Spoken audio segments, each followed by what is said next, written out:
Hello there, I'm Black Bright News, and I wanted to talk about the digital ID today and who gets left behind when proof becomes mandatory.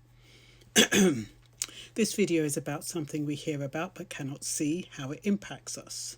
Some people think it only impacts illegal immigrants, tax dodgers, or the criminally minded. But you will find that there will be a moment, often unnoticed, when a convenience quietly becomes a condition. It usually begins with good intentions, a faster way to log in, a safer way to prove who you are, a single digital identity that follows you from service to service so you don't have to keep explaining yourself. And for many people, this feels like progress. But the question we don't ask loudly enough is this: who gets left behind when proof becomes mandatory? Because compulsory digital ID doesn't exclude people with a bang. It excludes them with silence, with error messages, with closed offices and automated replies that say, access denied. And the people most affected are often the ones you never see on the news. We are told that everyone is online now, that everyone has a smartphone, that digital literacy is universal. But that isn't how ordinary lives are actually lived. Some people rely on basic phones because that is what they have, or that is what they can afford, or because a smartphone was lost, stolen, or broken and never replaced. Some people cannot keep devices charged because they do not have stable housing, networks, or broadband, or Wi-Fi. Some share phones for safety or avoid them altogether because being traceable once put them at risk. A compulsory digital ID assumes permanence, a stable address, a stable device, a stable memory, a stable life. But marginalisation is defined by instability.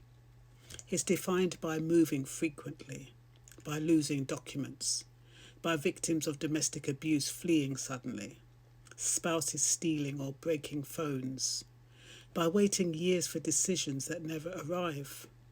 It is defined by trauma and fragments of memory, by disability that makes complex systems exhausting or impossible, by poverty that turns every small requirement into another hurdle. Digital systems do not understand context. They understand consistency, and consistency is a privilege. When access to housing, work, healthcare, benefits, or even movement depends on a digital identity, exclusion doesn't require cruelty. It doesn't require intent. It only requires a mismatch. A name spelt differently across the records, a document that expired because renewing it costs money, a face that biometric software struggles to recognise, like the facial recognition on my phone. It doesn't recognise my face. A history that doesn't fit neatly into drop-down menus. When the system cannot reconcile you, it does not pause to ask why. It simply refuses, and crucially, there is often no human left to appeal to. As digital ID systems expand, the alternatives quietly disappear. Paper routes are withdrawn. Phone lines close. In-person support is reduced to exceptional circumstances. And exceptional becomes harder and harder to prove. Trying to get through some services when the automated messages are not relevant is so stressful. The choice becomes binary: participate digitally or go without. This is where the harm deepens, because some people cannot safely participate. Those escaping abuse may need to sever digital trails, not consolidate them. Those with unresolved immigration status may live in years of legal limbo that a digital system cannot accommodate. Those with learning disabilities or cognitive impairments may understand who they are perfectly well, but not the way the software demands. There are also those who have spent lifetime on edges of formal systems, care leavers, people who grew up undocumented because their parents never registered them, because they didn't realise they had to. Older adults who never needed passports or online accounts until suddenly everything required them. For these people, compulsory digital ID is not neutral. It's not a neutral infrastructure. It's a gate, and gates always decide who passes and who waits. What makes this conversation uncomfortable is that many people listening will feel untouched by it. If your phone works, if your details match, if your data flows cleanly from one system to another. But systems do not distinguish between the marginalised and the merely unlucky. A technical error looks the same as fraud. A missing record looks the same as deception. A delay looks the same as refusal. When identity becomes something you must constantly prove rather than something assumed, everyone becomes provisionally valid. And once access to everyday life is tied to a single digital key, the consequences of exclusion multiply. You are not just locked out of one service, you are locked out of living normally. You cannot work without ID.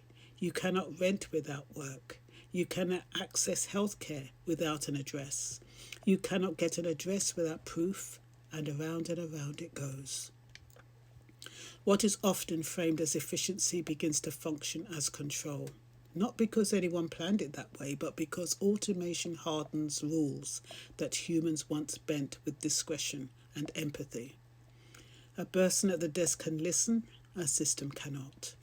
This is not an argument against technology. It is an argument against compulsion without safeguards, against design that centres the most organised lives and treats everyone else as an anomaly. A humane society does not ask only, does this work? It asks, for whom does it fail?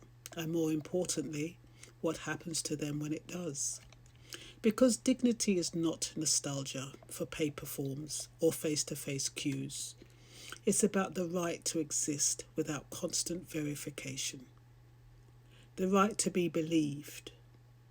The right to live a life that doesn't fit neatly into databases and still be recognised as fully human. When digital ID becomes compulsory, the danger is not that it will inconvenience the comfortable.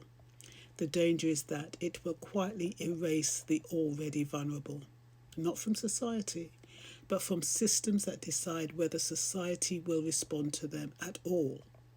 And by the time we noticed who has vanished, the door will already be closed. So I hope that gives you an insight to the pros and cons of the digital ID and how it impacts the marginalised. And I'm going to stop it there because I've got a couple more videos I would like to share with you. That's all for now. Bye-bye.